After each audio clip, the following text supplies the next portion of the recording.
ओम श्री गणेशाय नमः। ओम नमः शिवाय। भगवान शिव का नारद जी के द्वारा सब देवताओं को निमंत्रण दिलाना, सबका आगमन तथा शिव का मंगलाचार एवं गृह पूजन आदि करके कैलाश से बाहर निकलना। नारद जी बोले, विष्णु शिष्य महाप्रागतात विधात, आपको नमस्कार है। कृपानिधे, आपके मुंह से यह अद्भुत कथा मुझे सुनने को मिली है। अब मैं भगवान चंद्रमौली के परम मंगलमय तथा समस्त पाप राशि के विनाशक वैवाहिक चरित्र को सुनना चाहता हूँ। मंगल पत्रिका पाकर महादेव जी ने क्या किया, परमात्मा शंकर की वह दिव्य कथा सुनाइए। ब्रह्मा जी ने कहा, बेटा तुम बड़े बुद्धिमान हो, भगवान शंकर के उत्तम यश को सुनो। मंगल पत्रिका पाकर भगवान शंकर ने जो कुछ किया वह बताता हूँ। भगवान शिव उस मंगल पत्रिका को प्रसन्नतापूर्वक हाथ में लेकर हृदय में बड़े हर्ष का अनुभव करते हुए हंसने लगे। फिर उन भगवान ने उसे लाने वालों का सम्मान किया।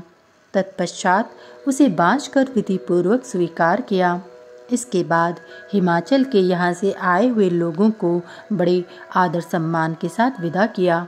तदंतर उन मुनियों से कहा, आप लोगों ने मेरे शुभ कार्य का भली भांति संपादन किया। अब मैंने विवाह स्वीकार कर लिया है, अतः आप लोगों को मेरे विवाह में आना चाहिए। भगवान शंकर का यह वचन सुनकर ऋषि बड़े प्रसन्न हुए और उन्हें प्रणाम एवं उनकी परिक्रमा करके अपने परम सौभाग्य की सराहना करते हुए अपने धाम को चले गए। मुनि, तदंतर महालीला करने वाले देवेश्वर भगवान शंभु ने लोकाचार का सहारा ले तत्काल ही तुम्हारा स्मरण किया। तुम अपने सौभाग्य की प्रशंसा करते हुए बड़ी प्रसन्नता के साथ वहां आए और मस्तक झुका प्रणाम कर हाथ जोड़ विनीत भाव से खड़े हो गए। तब भगवान शिव ने कहा, नारद, तुम्हारे उपदेश से देवी पार्वती ने बड़ी भारी तपस्या की और उससे संतुष्ट होकर मैंने उन्हें यह वर दिया कि मैं पति रूप से तुम्हारा पाणी ग्रहण करूंगा। पार्वती की भक्ति देखकर मैं उनके वश में हो गया हूँ, इसलिए उनके साथ विवाह करूंगा। सप्तऋषियों ने लग्न का साधन और शोधन कर दिया है, अतः आज से 7वें दिन मेरा विवाह होगा। उस अवसर पर लौकिक रीति का आश्रय ले मैं महान उत्सव करूंगा।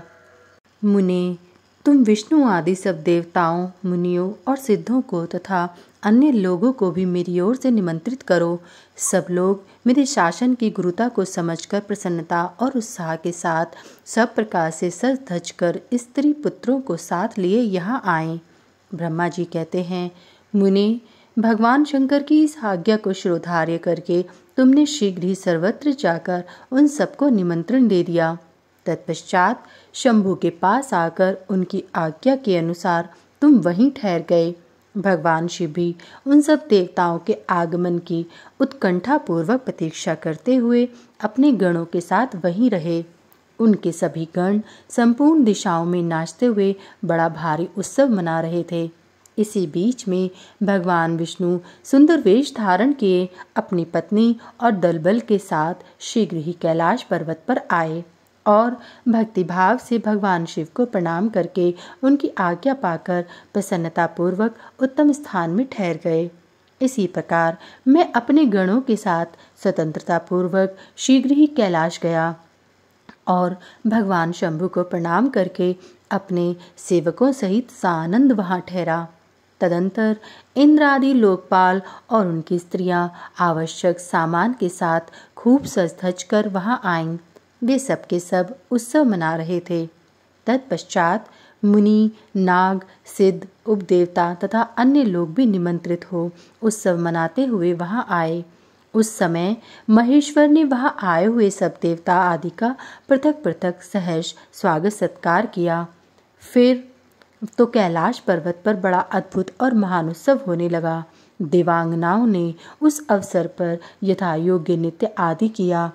विष्णु आदि जो देवता भगवान शंभु की वैवाहिक यात्रा संपन्न कराने के लिए इस समय वहां आए थे, वे सब यथास्थान ठहर गए। भगवान शिव की आज्ञा पाकर सब लोग उनके प्रत्येक कार्य को अपना ही कार्य समझकर नियंत्रित रूप से करने लगे और इसे शिव की सेवा मानने लगे। उस समय सातों मातृकाएं वहां बड़ी प्रसन्नता के साथ शिव को यथा योग्य आभूषण पहनाने लगीं। मुनिश्रेष्ठ, परमेश्वर भगवान शिव का जो स्वाभाविक वेश था वही उनकी इच्छा से उनके लिए आभूषण की सामग्री बन गया। उस समय चंद्रमा स्वयं उनके मुकुट के स्थान पर जा विराजे। उनका जो सुंदर ललाटवर्ती तीसरा नेत्र था वही शुभ तिलक बन गया। मुने कानों के आभूषण के रूप में जो 2 सर्प बताए गए हैं वे नाना प्रकार के रत्नों से युक्त 2 कुंडल बन गए। अनन्य अंगों में स्थित सर्प उन अंगों के अति रमणीय नाना रत्न में आभूषण हो गए। उनके शरीर में जो भस्म लगा हुआ था वही चंदन आदि का अंगराग बन गया और उनके जो गज चर्म आदि परिधान थे वे सुंदर दिव्य दुकूल बन गए। इस प्रकार उनका रूप इतना सुंदर हो गया कि इसका वर्णन करना कठिन है। वे साक्षात ईश्वर तो थे ही, उन्होंने पूरा ऐश्वर्य प्राप्त कर लिया। तदंतर समस्त देवता, यक्ष, दानव, नाग, पक्षी, अप्सरा और महर्षि गण मिलकर भगवान शिव के समीप गए और महान उत्सव मनाते हुए प्रसन्नतापूर्वक उनसे बोले, महादेव महेश्वर, आप महादेवी गिरिजा को भ्यालाने के लिए हम लोगों के साथ चलिए हम पर कृपा कीजिए। तत्पश्चात विज्ञान से प्रसन्न हृदय वाले भगवान विष्णु ने भगवान शंकर को भक्तिभाव से प्रणाम करके उपयुक्त प्रस्ताव के अनुरूप ही बात कही। भगवान विष्णु बोले, शरणागत वत्सल देवदेव महादेव, प्रभु आप अपने भक्तजनों का कार्य सिद्ध करने वाले हैं, अतः मेरा एक निवेदन सुनिए। कल्याणकारी शंभु, आप गृह सूत्रोक्त विधि के अनुसार गिरिराज कुमारी पार्वती देवी के साथ अपने विवाह का कार्य कराइए। आपके द्वारा विवाह की विधि का संपादन होने पर वही लोक में सर्वत्र विख्यात हो जाएगी। अतः नाथ, आप कुल धर्म के अनुसार प्रेम पूर्वक मंडप स्थापन और नंदी मुख श्राद्ध कराइए तथा लोक में अपने यश का विस्तार कीजिए। ब्रह्मा जी कहते हैं, नारद, भगवान विष्णु के ऐसा कहने पर लोकाचार परायण परमेश्वर शंभु ने विधि पूर्वक सब कार्य किया। उन्होंने सारा आभ्युदायिक कार्य कराने के लिए मुझको ही अधिकार दे दिया था। अतएव मुनियों को साथ ले मैंने आदर और प्रसन्नता के साथ वह सब कार्य संपन्न किया।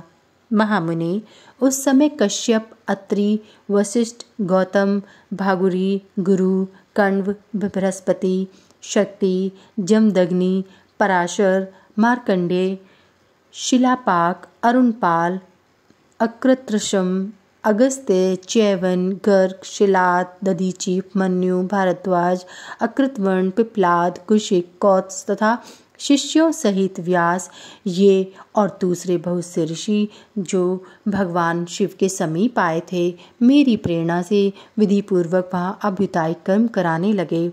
वे सब के सब वेदों के पारंगत विद्वान थे, अतः वेदोक्त विधि से वैवाहिक मंगलाचार करके ऋग्वेद, यजुर्वेद और सामवेद के विविध उत्तम सूक्तों द्वारा महेश्वर की रक्षा करने लगे।